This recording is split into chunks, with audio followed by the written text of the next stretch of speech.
El Mencho rompió el silencio. No fue con un comunicado, no fue con amenazas.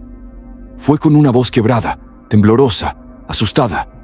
Una grabación interceptada por inteligencia mexicana y confirmada por la DEA revela algo que jamás se había escuchado. El narco más sanguinario de México rogando: ya se cayó uno. No quiero otro pinche Judas. Si me sacan de ahí, que sea para moverme al plan B, porque si me agarran no salgo vivo. Mátenlos si se mueven. Mátenlos si hablan. A mí no me va a pasar lo del chavo. Estas palabras fueron pronunciadas por Nemesio Oseguera Cervantes, alias El Mencho, horas después de que uno de sus operadores más letales fuera capturado sin disparar un solo tiro. El Fresa, el contador silencioso del CGNG. La operación fue quirúrgica, precisa, letal y el efecto devastador. Porque el Fresa no solo manejaba dinero, él manejaba la memoria digital del cártel. Coordinadas, claves, contraseñas, rutas, pagos a políticos, casas de seguridad, movimientos secretos y laboratorios clandestinos.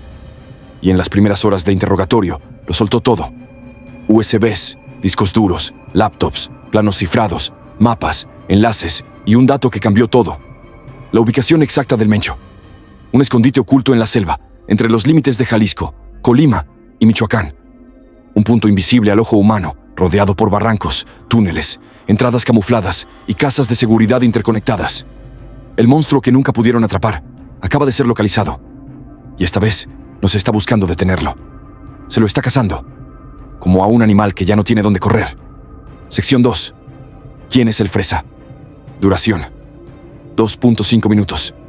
Palabras: 500. Pocos sabían quién era realmente. En el organigrama del cártel Jalisco Nueva Generación, su nombre no aparecía en lo alto, pero su poder superaba al de muchos jefes de plaza. A El Fresa se le conocía como un contador, pero esa palabra no alcanza ni de lejos a describir su función real. Era la mente logística del CJNG, el arquitecto de sus finanzas, el que estructuraba pagos, lavaba fortunas, organizaba transferencias, distribuía sobornos y diseñaba rutas financieras imposibles de rastrear. Su labor se extendía desde cuentas en paraísos fiscales hasta sistemas encriptados operados por ingenieros en telecomunicaciones. Sus movimientos eran meticulosos. Nunca usaba la misma línea 2 veces. Sus operaciones eran tan limpias que incluso las agencias de inteligencia lo consideraban un fantasma. No dejaba rastros, no usaba su nombre real, no portaba armas, pero tenía acceso a lo más valioso, la información, porque su poder no era solo económico. El Fresa acumuló algo más peligroso que dinero: secretos. Sabía nombres, ubicaciones, claves de acceso, coordenadas de rutas de trasiego y rutas de escape. Tenía acceso a la red médica del Menge. Sabía quién lo atendía, cómo lo movía, cada cuánto cambiaba de refugio y quién estaba dentro de su anillo de confianza. También conocía los nombres reales de operadores que vivían bajo identidades falsas. Sabía dónde estaban los ingenieros que controlaban las redes de telecomunicaciones ilegales del cártel. Tenía bajo su control los pagos a políticos, jueces y mandos militares. Y cada dato, cada enlace, estaba guardado en dispositivos cifrados que solo él podía descifrar. Durante años permaneció oculto, silencioso, operando desde la sombra. Nunca aparecía en videos, no tenía redes sociales, y ni siquiera las autoridades mexicanas lo tenían en el radar como una prioridad. Fue la DEA quien identificó su relevancia dentro del CJNG, tras interceptar comunicaciones entre operadores en la frontera sur de Estados Unidos. Su captura fue rápida, un operativo limpio, sin tiros, ejecutado con precisión milimétrica por fuerzas especiales binacionales. Lo llevaron a una locación secreta donde, bajo presión, comenzó a ceder. Y ahí comenzó el derrumbe, porque lo que soltó el Fresa no fue solo información financiera, fue el esqueleto completo del cártel. Cada contraseña, cada cuenta, cada ruta. Los mapas operativos del CJNG estaban en sus dispositivos, junto con nombres de políticos, empresarios, mandos del ejército y autoridades corruptas. Su caída no solo expuso al Menchu, encendió el pánico dentro de todo el sistema.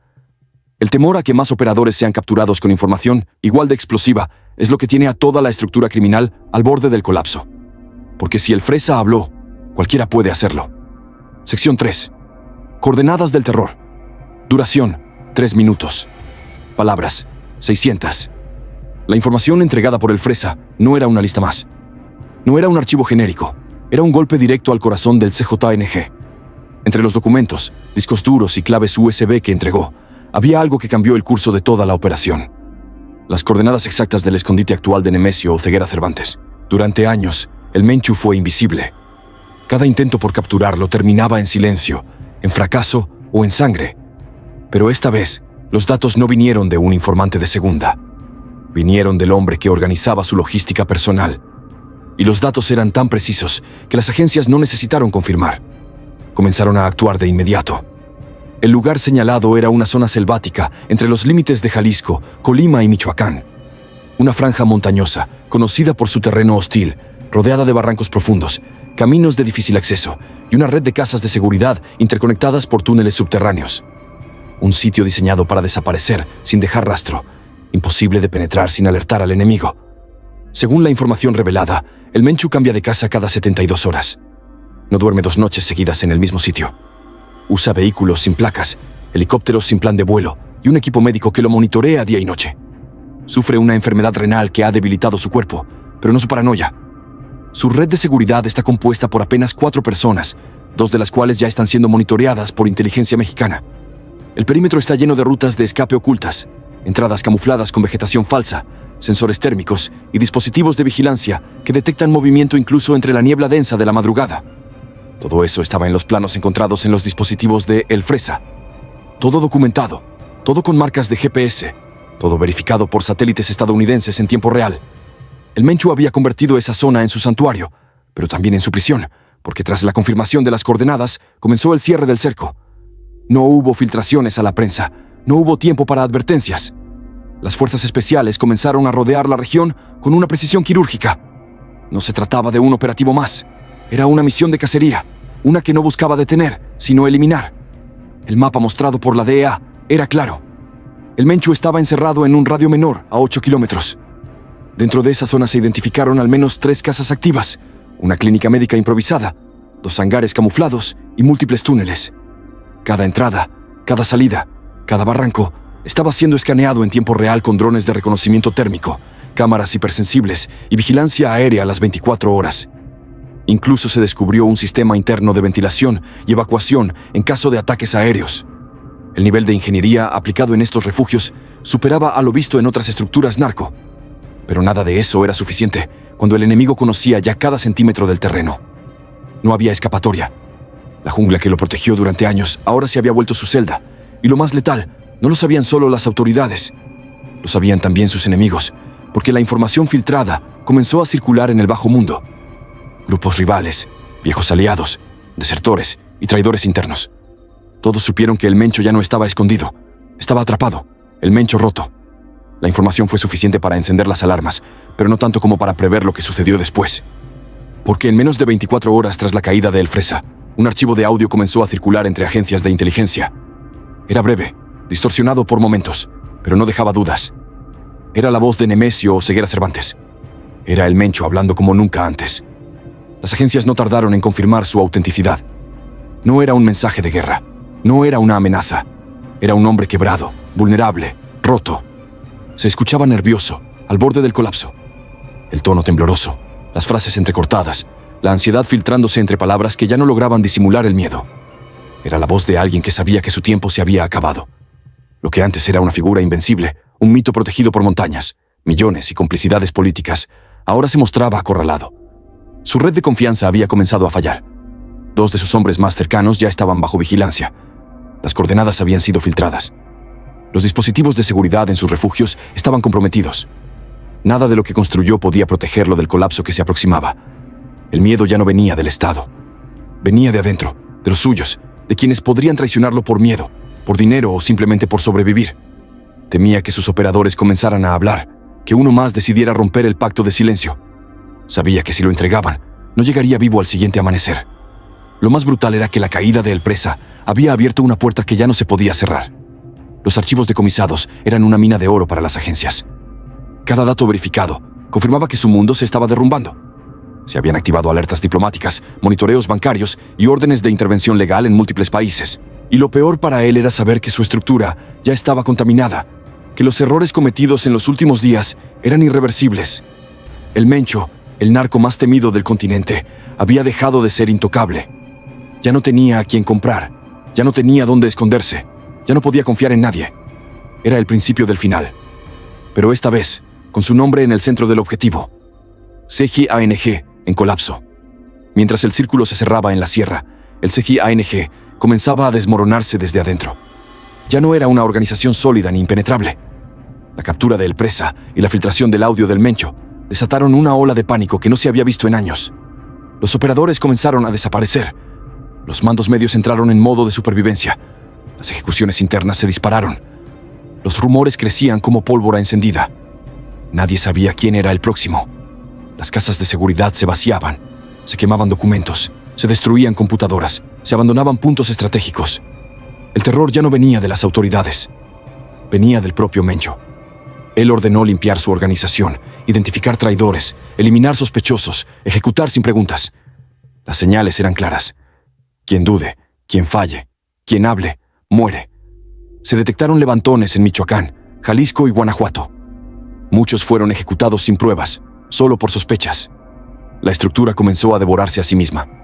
En menos de una semana, se confirmaron deserciones masivas. Sicarios huyendo. Jefes de célula buscando protección en otros grupos. Operadores quemando sus rutas. Varios enlaces internacionales, especialmente los encargados de los corredores de fentanilo hacia California y Chicago, cortaron comunicación por completo. Las rutas más rentables del CJNG quedaron inoperantes. El pánico se multiplicó cuando comenzaron a circular documentos filtrados con nombres, alias y cargos de miembros clave. Nadie se sentía seguro. Y no era para menos. Entre los archivos entregados por el Fresa había referencias a más de 70 mandos dentro del CJNG, muchos con datos precisos de localización, funciones y transferencias financieras. La reacción del Mencho fue brutal. Ordenó ejecuciones selectivas. Mandos que habían sido leales durante años desaparecieron en silencio. Incluso sus jefes regionales empezaron a moverse con miedo. La línea entre fidelidad y traición se había vuelto invisible. El CJNG, considerado el cártel más violento y estructurado del país, había perdido su columna vertebral, la confianza interna. Y cuando eso ocurre, la organización se vuelve un campo minado. Cualquier paso en falso puede ser el último. La paranoia se instaló en cada rincón. En Jalisco, 2 operadores cercanos al círculo financiero fueron hallados muertos. En Veracruz, se interceptaron comunicaciones que confirmaban planes de escape de varios mandos hacia Sudamérica. Y en la frontera norte, se detectaron movimientos inusuales de recursos, como si intentaran desaparecer antes de que el sistema colapse por completo. La presión psicológica se extendía hasta las bases. Incluso los sicarios de nivel bajo comenzaron a actuar con nerviosismo. Algunos quemaron sus teléfonos. Otros huyeron a comunidades donde antes eran temidos. Hoy son perseguidos por sus propios compañeros. El miedo a convertirse en el próximo Fresa hizo que muchos comenzaran a destruir sus propios registros. El efecto dominó era irreversible. El CJNG ya no estaba peleando contra el gobierno. Estaba peleando contra sí mismo. Y mientras tanto, del otro lado del país, otra estructura criminal estaba por recibir un golpe igual de demoledor. La hija del pez y la Operación Bastión. Mientras el CJNG se deshacía desde adentro, una imagen comenzó a circular en redes sociales que, por sí sola, confirmó una verdad incómoda. Nadie está a salvo del derrumbe. Ni siquiera los herederos del narco. La fotografía mostraba a una joven posando elegantemente con 2 caballos blancos, rodeada por un paisaje montañoso y una finca de lujo. Nada extraño, salvo por un detalle demoledor. Esa finca había sido incautada días antes por las autoridades del Estado de México durante la Operación Bastión. Y la joven que aparecía en la imagen era Amy Catilia Hurtado Hernández, una de las hijas de Johnny Hurtado o Lascuaga, mejor conocido como El Pez, líder máximo de la familia michoacana. El golpe simbólico fue brutal, una hija del narco, captada en una propiedad del crimen organizado, ahora bajo control del Estado. La imagen fue confirmada por fuentes cercanas a la operación. Las fotografías fueron tomadas en el rancho Las Piñuelas, ubicado en el municipio de Amatepe, Estado de México, una de las 21 propiedades aseguradas durante un operativo masivo contra el grupo criminal que controla parte del sur del país. Pero la foto fue solo el inicio. La Fiscalía General de Justicia del Estado de México, en coordinación con fuerzas federales, confirmó el aseguramiento de 6 propiedades en Amatepec y más de una docena en los municipios de Lubianos, Sultepec, Tejupilco, Temascaltepec y Tlatlaya, todos bastiones históricos de la familia michoacana. Los inmuebles incautados no eran casas comunes, eran verdaderos centros de operaciones, ranchos adaptados como búnkers, fincas con cámaras de vigilancia, accesos reforzados, rutas de escape ocultas y espacios diseñados para el trasiego de drogas, secuestros y vigilancia. Entre los nombres identificados están Monte Creación, Ajedrez, Caja de Agua, El Tuerto, Cerro Pelón, Las Canchas, Los Pinos y Ancón de la Presa, muchos ubicados en zonas de difícil acceso, rodeadas por la sierra. Lo más revelador es que algunos de estos ranchos ya estaban vinculados a actividades delictivas desde hace años. Sin embargo, solo ahora, con la presión de operativos binacionales y la caída de figuras clave como el Fresa, se había logrado avanzar con órdenes de cateo y aseguramientos directos. Y mientras los operativos se realizaban, otro dato salió a la luz. Amy Catilia, la joven de las fotos, figuraba desde 2020 en el padrón del programa de becas para el bienestar Benito Juárez, una hija del narco recibiendo beneficios públicos, mientras su familia controlaba territorios enteros del Estado de México. La revelación encendió las redes sociales, no solo por lo escandaloso, sino porque ponía rostro y nombre a lo que muchos ya sabían. La narcopolítica no es una teoría, es una estructura. Las autoridades, al ser confrontadas, no negaron la veracidad del registro. Solo respondieron que el padrón es amplio y no se discrimina por antecedentes familiares. Pero el daño ya estaba hecho. Esa imagen, la de una hija de capo posando como influencer en una finca narco, fue el símbolo de una generación criada en la impunidad. Una generación que ahora comenzaba a ver cómo sus privilegios eran desmantelados frente a las cámaras. La Operación Bastión no solo aseguró propiedades, mandó un mensaje. Nadie es intocable. Las acciones conjuntas entre el Ejército, la Marina, la Guardia Nacional y las fiscalías estatales fueron ejecutadas con precisión. Se usaron drones, fuerzas de asalto, unidades caninas y vigilancia satelital para asegurar cada punto, con barridos completos en los alrededores. Y lo más importante, este tipo de operativos ya no están aislados. Forman parte de una estrategia de desarticulación que incluye congelamiento de cuentas, captura de operadores financieros y monitoreo de familiares, especialmente aquellos que sirven como pantallas para propiedades, negocios y flujos de dinero ilícito. Por eso la imagen de Amy Catilia es tan potente. No solo representa el lujo heredado del crimen, sino también el principio de una nueva etapa, la del colapso social y familiar del narco. Porque si las hijas están en la mira, los patriarcas también caerán. Por primera vez en mucho tiempo, la familia michoacana dejó de ser intocable. Y mientras los medios se enfocaban en la cacería del Mencho, en silencio, otro de los imperios más temidos del país también comenzaba a crujir desde su cimiento, el cierre del cerco. Con las coordenadas verificadas, los planos revisados y la información cruzada con satélites y drones de alta resolución, el siguiente paso fue inevitable: cerrar el cerro. Lo que durante años fue una zona prohibida, un terreno dominado por el CJNG, se convirtió en un campo de operaciones internacionales. El perímetro fue marcado con precisión quirúrgica. El círculo trazado no superaba los 8 kilómetros de rata, pero su complejidad era monumental. El terreno incluía barrancos, bosques densos, caminos de terracería apenas transitables, entradas camufladas entre la maleza y casas de seguridad ocultas tras fachadas rústicas. La zona estaba diseñada para confundir, para perder al enemigo en una maraña de rutas naturales y estructuras mimetizadas con el paisaje. Cada punto estratégico fue identificado: las casas donde dormían, la clínica médica improvisada, los túneles con salidas múltiples, los hangares donde se ocultaban helicópteros sin plan de vuelo. Todo estaba localizado. Y lo más importante, todo estaba vigilado. La operación no fue mexicana ni estadounidense, fue binacional, coordinada entre fuerzas especiales de la Secretaría de la Defensa Nacional, la Marina, la Guardia Nacional y unidades tácticas de la DEA.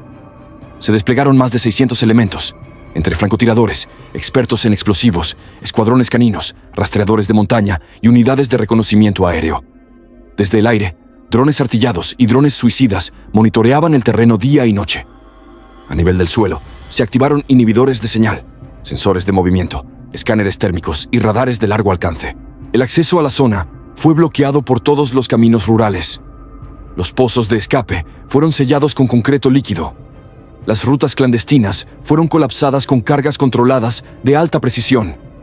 La tecnología también jugó su papel. Se usaron cámaras hipersensibles capaces de detectar diferencias mínimas de temperatura, incluso entre la niebla. Se infiltraron sistemas de radiofrecuencia para identificar transmisiones cifradas. Se instalaron equipos móviles de detección subterránea para rastrear túneles activos y detectar vibraciones inusuales bajo tierra. Mientras todo esto ocurría, se activaron puntos de observación remota en los cerros más altos. Desde ahí, los comandantes supervisaban los movimientos del operativo. Las imágenes en tiempo real mostraban cada paso, cada desplazamiento, cada silueta entre los árboles. El enemigo no tenía idea de que ya estaba siendo observado desde todos los ángulos posibles. Incluso se desplegaron unidades encubiertas que, durante la noche, ingresaron a la zona camufladas como leñadores o campesinos. Su objetivo era confirmar presencialmente que el Mencho aún se encontraba dentro del perímetro. Lo hicieron, lo vieron. Tenía guardias armados, sí, pero su movimiento era errático, enfermo, agotado, limitado. El objetivo era uno solo: cercar sin ser detectados, crear una zona de no retorno, aislar completamente al Mencho, cortarle toda salida, todo contacto, toda posibilidad de ayuda externa. A estas alturas, la pregunta ya no era si lo iban a encontrar. La verdadera pregunta era, ¿cuándo y en qué condiciones? Las fuerzas especiales sabían que un error podía costarles la misión. Por eso, el ingreso final se planeó como una operación quirúrgica, sin ruido, sin anuncios, sin cámaras, solo precisión letal. No era una redada, era una cacería de alta especialización, con protocolo de extracción o eliminación inmediata, según la resistencia que ofreciera el objetivo. Y mientras el cerco se cerraba, en el interior del círculo, el Mencho seguía moviéndose, cambiando de refugio, tomando decisiones, preparando sus últimas cartas. Pero no sabía que el mundo exterior ya se había transformado. Lo que durante años fue selva protectora, ahora era territorio enemigo. Y esta vez, no había segunda oportunidad. La jaula se cierra, el operativo está en marcha. El cerco ya no es un plan, es una realidad desplegada sobre la sierra. La selva que por años le sirvió como escudo, hoy se ha convertido en una trampa natural sin salidas. A las 3:12 de la madrugada, la fase final comenzó. Silenciosa, precisa, sin margen de error. Desde 4 puntos distintos, las unidades élite avanzan en formación cerrada. La niebla es espesa, el terreno hostil, pero cada paso ha sido entrenado y repetido una y otra vez. En el aire, los drones suicidas marcan rutas. En tierra, los escáneres subterráneos detectan vibraciones bajo el suelo. Nadie se mueve sin que los ojos tácticos lo sepan. En uno de los accesos norte, el primer contacto. Un grupo de sicarios detecta movimiento y abre fuego. Rifles automáticos, ráfagas violentas. La respuesta del operativo es fulminante. 11 sicarios caen. 4 más son capturados. En sus mochilas, radios cifrados, dinero y dosis de fentanilo, listas para distribución. El silencio se rompe. La selva se activa. Explosiones controladas inhabilitan rutas de escape. Se descubren túneles con salidas selladas, refugios camuflados, almacenes de suministros médicos y generadores de energía. Cada hallazgo confirma lo que sabían. Están en el corazón del laberinto. Pero lo más revelador aún está por llegar. Según la última triangulación satelital, el Mencho está ahí, a menos de 400 metros del último punto de acceso, refugiado en una estructura reforzada entre 2 peñascos. No tiene rutas funcionales, no tiene salida. Su equipo médico fue interceptado 24 horas antes. 2 de sus escoltas fueron identificados. Uno está bajo vigilancia, el otro desaparecido. Dentro del círculo, todo es incertidumbre. El Mencho se mueve poco. No hay señales de desplazamiento a pie. Se presume que sufre crisis de salud por su enfermedad renal. Las cámaras térmicas han captado movimiento mínimo dentro de la estructura. Se cree que está débil, vigilado, pero aún consciente. El equipo de asalto no ha ingresado. Están esperando la orden final. Se analiza cada escenario. La posibilidad de una emboscada, de una autoeliminación, de un escape por túneles colapsados. Nadie subestima al objetivo. Cada segundo es decisivo. Y mientras el mundo exterior espera la noticia que podría cambiar la historia del crimen organizado en América Latina, el narco más sanguinario de México permanece rodeado, aislado, agotado, pero aún no capturado. La selva ya no lo protege, lo encierra, y el tiempo ya no corre a su favor. El derrumbe del sistema. Mientras el cerco en la sierra se cierra sobre el Mencho, otra batalla, igual de decisiva, se libra lejos del monte, en oficinas gubernamentales, despachos políticos y corporaciones privadas. Porque lo que entregó el Fresa en las primeras horas de su captura no fue solamente información sobre rutas o laboratorios. Fue algo mucho más profundo. La estructura financiera, política y judicial que durante años protegió al crimen organizado desde dentro del Estado. Los dispositivos decomisados, discos duros, laptops, USBs cifradas, están siendo analizados por equipos conjuntos de la DEA y la Unidad de Inteligencia Financiera. Y los resultados ya comenzaron a explotar. Los documentos contienen nombres completos, alias, registros bancarios, contratos simulados, empresas fachada, correos cifrados, fotografías, grabaciones y transferencias. En los primeros días del análisis se identificaron 3 gobernadores en funciones, 2 diputados federales, 6 presidentes municipales y al menos 14 mandos medios del Ejército y la Guardia Nacional que recibieron pagos directos del CJNG. La cifra mensual de sobornos supera los 100 millones de pesos. Algunos pagados en efectivo, otros en especie, vehículos de lujo, propiedades, viajes, servicios médicos privados y cuentas en el extranjero. En paralelo se hallaron contratos entre el cártel y constructoras, farmacéuticas, agencias de transporte y hasta instituciones de seguridad privada. La purga ya comenzó.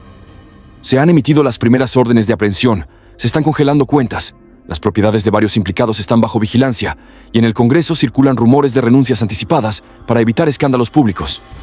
Lo que está ocurriendo no es la caída de un capo, Es el colapso de una red de complicidades que durante más de una década tejió un narcoestado invisible.